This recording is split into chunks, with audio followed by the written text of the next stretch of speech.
नमस्कार, मैं उर्मिला यादव आप सभी का स्वागत करती हूँ। आज हम हिंदी उपन्यास से संबंधित अगला भाग लेकर आए हैं। आज हम करने जा रहे हैं प्रश्न नंबर 21 से 45 तक, जो उपन्यास से संबंधित बहुत ही महत्वपूर्ण प्रश्न उत्तर हैं। उम्मीद करती हूँ आप अंत तक अवश्य बने रहेंगे। यदि ये वीडियो सभी प्रश्न उत्तर आपको अच्छे लगे तो आप लाइक करें, शेयर करें और यदि आप इस चैनल पर नए हैं तो सब्सक्राइब अवश्य करें। साथ ही कमेंट बॉक्स में अपनी राय अवश्य दें ताकि मुझे आगे वीडियो बनाने में मोटिवेशन मिले। हमारे आज के प्रश्न उत्तर शुरू होते हैं अब। राधा कृष्ण दास ने निशा हिंदू उपन्यास कब लिखा? 1899, 1890, 1889, 1888। राधा कृष्ण दास जो भारतेंदु हरिश्चंद्र जी के फुफेरे भाई हैं, इन्होंने निशा हिंदू 1890 ईस्वी में लिखा था। ये गोवध की समस्या पर आधारित उपन्यास है। अगला है लज्जा राम मेहता का उपन्यास है आदर्श हिंदू, स्वतंत्र रमा, परतंत्र लक्ष्मी, धूर्त रसिकलाल, बिगड़े का सुधार। ये सभी उपन्यास लज्जाराम मेहता के हैं। उत्तर होगा ये सभी। लज्जाराम मेहता ने आदर्श हिंदू उपन्यास 1907 ईस्वी में लिखा था। स्वतंत्र रमा, परतंत्र लक्ष्मी 1899 ईस्वी में लिखा। धूर्त रसिकलाल ये भी 1899 में लिखा था और बिगड़े का सुधार ये 1907 में लिखा था। अगला प्रश्न है लज्जाराम मेहता के उपन्यासों को सुमेलित करें। प्रकाशन वर्ष हम बता चुके हैं, आप सुमेलित कर सकते हैं। उपन्यास वही है धूर्त रसिकलाल, आदर्श हिंदू, बिगड़े का सुधार, स्वतंत्र रमा, परतंत्र लक्ष्मी। धूर्त रसिकलाल 1899, आदर्श हिंदू 1907, बिगड़े का सुधार 1907 और स्वतंत्र रमा, परतंत्र लक्ष्मी 1899। इस प्रकार हमारा उत्तर होगा 1, 3, 4, 2। सी है हमारा इसका उत्तर। अगला है देवकी नंदन खत्री ने चंद्रकांता उपन्यास कब लिखा? 1907, 1900, 1895, 1891। देवकी नंदन खत्री जी ने चंद्रकांता उपन्यास 1891 ईस्वी में लिखा था। अगला है काजर की खोटरी उपन्यास है देवकी नंदन खत्री, गोपाल राम गहमरी, किशोरी लाल गोस्वामी, इनमें से कोई नहीं। काजर की कोठरी उपन्यास देवकी नंदन खत्री जी का है। अगला है बालकृष्ण भट्ट के उपन्यासों को सुमेलित करें। नूतन ब्रह्मचारी, रहस्य कथा, एक अजान सो सुजान। ये उपन्यास है। प्रकाशन वर्ष है 1879, 1886, 1892। नूतन ब्रह्मचारी उपन्यास बालकृष्ण भट्ट जी ने लिखा था 1886 में। रहस्य कथा ये 1879 में और एक अजान सो सुजान 1892 में लिखा था। इस प्रकार हमारा इसका उत्तर होगा नूतन ब्रह्मचारी 1886, 2। नूतन ब्रह्मचारी 1886, 2। रहस्य कथा 1879, 1 और एक अजान सो सुजान 1892, 2, 1, 3। उत्तर होगा हमारा डी। बालकृष्ण भट्ट प्रेमचंद पूर्व उपन्यासकार हैं और ये भारतेंदु युग और द्विवेदी युग के बीच सेतु का कार्य करते हैं। अगला प्रश्न है कालक्रम की दृष्टि से प्रेमचंद के उपन्यासों का सही अनुक्रम है कि सबसे पहले कौन सा उपन्यास लिखा गया था? सेवा सदन, कर्म भूमि, रंगभूमि, गोदान। ये उपन्यास है। मैं आपको बताना चाहूंगी सेवा सदन उपन्यास मुंशी प्रेमचंद जी ने 1918 ईस्वी में लिखा था। ये इनका हिंदी का प्रथम प्रौढ़ उपन्यास है। उर्दू भाषा में लिखा गया मुंशी प्रेमचंद जी का प्रथम उपन्यास प्रेमा है। सेवा सदन उपन्यास वेश्या जीवन पर आधारित है। इसमें वेश्या जीवन का चित्रण किया गया है। वेश्या वर्ग का चित्रण है इस उपन्यास में। कर्म भूमि उपन्यास 1933 ईस्वी में लिखा गया है और इसमें स्वतंत्रता संग्राम की झलक है। कर्म भूमि 1933। रंगभूमि उपन्यास 1925 में लिखा गया है। इसमें शासक वर्ग के अत्याचारों का वर्णन है। और गोदान उपन्यास प्रेमचंद जी ने 1935 में लिखा था और एक कृषक जीवन का महाकाव्य है। इस प्रकार हमारा इसका उत्तर होगा सेवा सदन 1918, रंगभूमि 1925, कर्मभूमि 1933 और गोदान 1935। उत्तर होगा इसका ख। गबन उपन्यास है मुंशी प्रेमचंद, देवकी नंदन खत्री, राधा कृष्ण दास, किशोरी लाल गोस्वामी। गबन उपन्यास मुंशी प्रेमचंद जी का है जो 1931 में लिखा गया है और इसमें स्त्री के आभूषण प्रेम का वर्णन है। जल्पा इसकी मुख्य नायिका पात्र है जिसे आभूषणों से अत्यंत प्रेम है और आभूषणों के प्रेम को रखते हुए अपना सब कुछ वो बर्बाद कर लेती है जल्पा। अगला प्रश्न है मुंशी प्रेमचंद जी का अधूरा उपन्यास है वरदान, प्रतिज्ञा, मंगलसूत्र, गबन। मुंशी प्रेमचंद जी का अधूरा उपन्यास मंगलसूत्र है।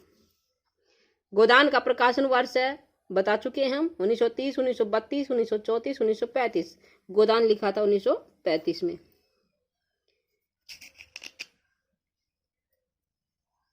दिल्ली का दलाल उपन्यास है। किसका उपन्यास है देखते हैं, आइए। प्रताप निराला, चतुरसेन शास्त्री, वृंदावन लाल वर्मा, पांडे बेचैन शर्मा, उग्र। ये पांडे बेचैन शर्मा जी का उपन्यास है ये दिल्ली का दलाल। पांडे बेचैन शर्मा जिनका जन्म 1900 ईस्वी में हुआ था और 1967 ईस्वी में इनकी मृत्यु हुई थी। और दिल्ली का दलाल उपन्यास इन्होंने 1927 में लिखा था।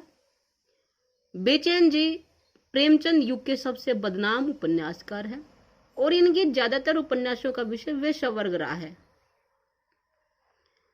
अगला प्रश्न है विदा उपन्यास है। विदा उपन्यास किसने लिखा था? प्रताप नारायण श्रीवास्तव, वृंदावन लाल वर्मा, जयशंकर प्रसाद, मुंशी प्रेमचंद। विदा उपन्यास प्रताप नारायण श्रीवास्तव जी का है। प्रताप नारायण श्रीवास्तव जिनका जन्म 1904 ईस्वी में हुआ था, ये प्रेमचंद युगीन उपन्यासकार हैं। और विदा उपन्यास में नागरिक उच्च वर्गीय समाज का चित्रण है।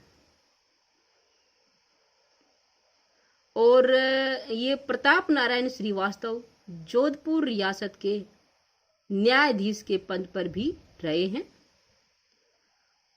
साथ में घोंगा छब्बे नाम से हास्य व्यंग्य रचनाएं भी ये लिखते थे। अगला प्रश्न है कृषक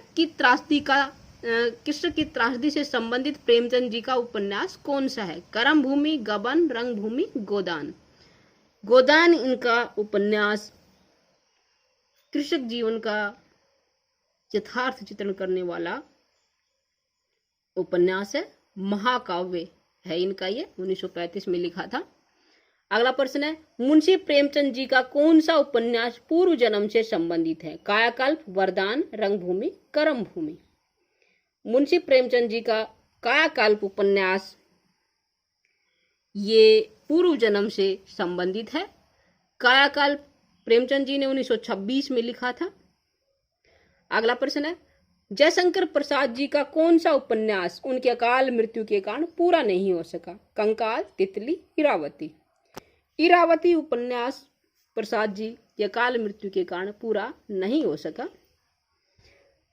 इरावती उपन्यास में बोधकालीन परिवेश का चित्रण है। ये ऐतिहासिक उपन्यास रहा है इनका, लेकिन अधूरा रह गया इनकी मृत्यु के कारण। कंकाल 1929 में लिखा था और इसमें व्यक्ति की स्वतंत्रता का समर्थन किया गया कंकाल में। तितली में आदर्श प्रेम की व्याख्या है जो 1934 में लिखा गया था। अगला प्रश्न है कुली भाट के लेखक हैं निराला, जयशंकर प्रसाद, वृंदावन लाल वर्मा, प्रेमचंद। कुली भाट निराला जी की रचना है और ये 1939 ईस्वी में लिखी गई थी। अगला है भिखारिणी और माँ उपन्यास के लेखक हैं आचार्य चतुरसेन शास्त्री, विशंबरनाथ कौशिक, वृंदावन लाल वर्मा, प्रेमचंद। भिखारणी और माँ दोनों ही उपन्यास विशंबरनाथ कौशिक जी के हैं। विशंबरनाथ कौशिक जिनका जन्म 1891 में हुआ था और इनकी मृत्यु 1946 में हुई थी। ये प्रेमचंद जी के समकालीन उपन्यासकार रहे हैं और द्वितीय युग के साहित्यकार रहे हैं। अगला प्रश्न है, बेकसी का मजार उपन्यास है प्रताप नारायण श्रीवास्तव, प्रताप नारायण मिश्र, प्रेमचंद, जयशंकर प्रसाद। बेकसी का मजार उपन्यास प्रताप नारायण श्रीवास्तव जी का है और ये 1956 ईस्वी में लिखा गया था। प्रताप नारायण श्रीवास्तव जी ने। बेकसी का मजार उपन्यास में 1857 की क्रांति के समय बहादुर शाह की बेबसी का चित्रण किया गया है। अगला प्रश्न है, प्रताप नारायण श्रीवास्तव का उपन्यास नहीं है निकुंज, विसर्जन, विश्वास की वेदी पर, वेदना, चित्रलेखा। चित्रलेखा उपन्यास प्रताप नारायण श्रीवास्तव जी का नहीं है। ये उपन्यास भगवती चरण वर्मा जी का है जो 1934 में लिखा गया था। निकुंज उपन्यास श्रीवास्तव जी ने 1922 में लिखा था। विसर्जन 1950 में लिखा था। विश्वास की बेदी पर ये 1956 में लिखा था और वेदना 1960 में लिखा था। अगला प्रश्न है, निम्न में से किस उपन्यास में पाप पुण्य की समस्या को चित्रित किया गया है? चित्रलेखा, महाकाल, अमृत और विष, मनुष्य के रूप। चित्रलेखा उपन्यास में पाप पुण्य की समस्या का चित्रण किया गया है। भगवती चरण वर्मा जो 1934 में लिखा गया उपन्यास है। महाकाल, अमृत और विष ये अमृतलाल नागर जी के उपन्यास है। मनुष्य के रूप ये यशपाल जी का उपन्यास है। निम्न में से मनोविश्लेषक उपन्यासकार नहीं है? जयशंकर प्रसाद, अज्ञेय, जैनेन्द्र, इलाचंद्र जोशी। मनोविश्लेषक उपन्यासकार जयशंकर प्रसाद जी नहीं है। अज्ञेय, जैनेन्द्र, इलाचंद्र जोशी ये मनोविश्लेषणवादी उपन्यासकार रहे हैं। अगला प्रश्न है, परख उपन्यास है अज्ञेय, इलाचंद्र जोशी, मोहन राकेश, जैनेन्द्र। परख उपन्यास जैनेन्द्र जी का है जो इन्होंने 1929 में लिखा था। जैनेन्द्र जी जिनका जन्म 2 जनवरी 1905 ईस्वी में हुआ था और इनकी मृत्यु 24 दिसंबर 1988 ईस्वी को हुई थी। इनका एक अन्य नाम आनंदीलाल था। जैनेन्द्र जी ने महात्मा गांधी के साथ असहयोग आंदोलन में भी भाग लिया और परख उपन्यास पर इन्हें साहित्य अकादमी पुरस्कार मिला। ये गांधीवादी विचारधारा से प्रभावित लेखक हैं और प्रेमचंदोत्तर उपन्यासकार हैं। जहाज का पंछी उपन्यास है इलाचंद्र जोशी, अज्ञेय, जैनेन्द्र, निम्न में से कोई नहीं। जहाज का पंछी उपन्यास इलाचंद्र जोशी जी का है। परख उपन्यास का प्रकाशन कब हुआ इसका उत्तर हम बता चुके हैं, आपको भी पता होगा कब हुआ था। 1937, 1929, 1939, 1931। परख उपन्यास 1929 में लिखा था जैनेन्द्र जी ने। इस पर साहित्य अकादमी पुरस्कार भी मिला था इनको। नदी के द्वीप उपन्यास है इलाचंद्र जोशी, जैनेन्द्र, अज्ञेय, यशपाल। नदी के द्वीप उपन्यास अज्ञेय जी का है। आज के लिए इतना ही। उम्मीद करती हूँ आपको सभी प्रश्न अच्छे लगे होंगे। यदि आपको वास्तव में अच्छे लगे हैं तो एक बार फिर से आपसे रिक्वेस्ट करती हूँ, लाइक करें, शेयर करें। यदि आप इस चैनल पर नए हैं तो सब्सक्राइब अवश्य करें। धन्यवाद।